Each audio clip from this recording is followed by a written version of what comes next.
Hey there, friends, and welcome back to another 3-Minute Thoughts. My name is Derek, and in the next 3 minutes, we're going to take a look at Ezekiel chapters 13 through 15. These chapters are going to focus on things like false prophets, idolatry, and the worthlessness of being an unfaithful nation like Jerusalem had been. Let's take a look at Ezekiel chapter 13 first.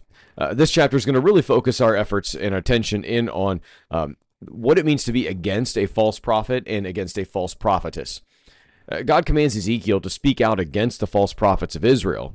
They claim their visions out of their own imaginations. They whitewash flimsy walls, covering lies with a thin layer of comfort instead of truth.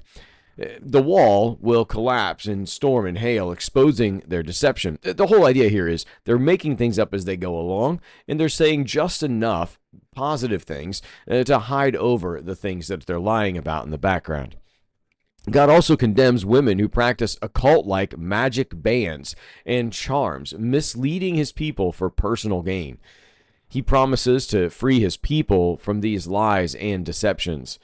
If we're going to summarize this chapter, it's the idea that false teaching soothes, but it also destroys.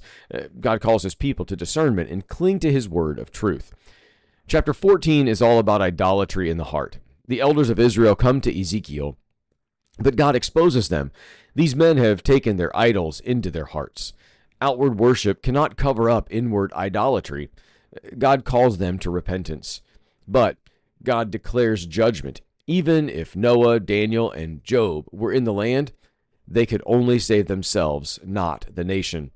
Yet God promises a remnant will survive exile, a testimony that his judgment was just and purposeful. Idolatry isn't just about external statues. It's whatever captures our hearts above God. Chapter 15 is all about Jerusalem as a useless vine. Ezekiel uses a short but sharp parable. A vine is only good if it bears fruit. Unlike wood from other trees, vine wood is useless for making tools or furniture. It is fruitless.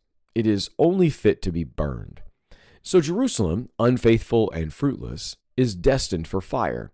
Jesus echoes this again in John 15. I am the vine, you are the branches. Apart from me, you can do nothing.